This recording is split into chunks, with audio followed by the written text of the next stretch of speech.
टूट रहा है दर्द से, बेड पे सो रहे तो बेड टूट गया। ऐसे भी कोई सुविधा नहीं है, पानी की कोई नहीं है। पानी बिना तमाम गंदगी हो रही है, ना कपड़े धोने की जगह, ना बाल है, ना कुछ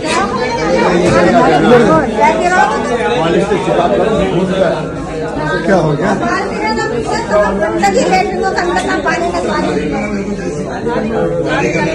आज कमेटी के मेंबर ने तो ये कहा था कोई भी परेशानी हो, चेयरमैन साहब ने कहा था ने कि कोई भी परेशानी हो तो यहाँ हमें बता देना।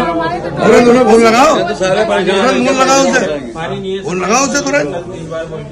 कल से नहीं दिखाई दिया है।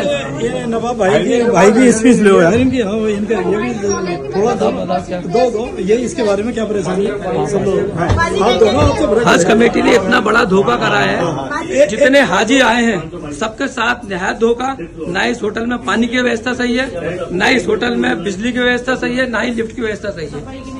और 3 किलोमीटर लगभग यहाँ से ये हरम पड़ रहा है। लेडीज कैसे जाएंगी इतनी धूप में? किसी तरह की कोई सुविधा नहीं है, और ना ही मौलवी का पता है यहाँ के, और ना ही जो आगे अज़ाम बन का आया तारिक अनवर उसका पता है। एम्बेसी के गया हुआ, कल से आज तक लौट के नहीं आया वो अभी तक। व्हील चेयर नहीं मिल रही है अभी तक, उनका हार्ट के मरीज है, सांस के मतलब सांस फूल रही है। व्हील चेयर हम अपनी नहीं लाया खरीद के, हमें अभी तक व्हील चेयर नहीं मिल रही है। और हमारी जो टॉयलेट है मतलब 7 लोगों की एक टॉयलेट है, उसका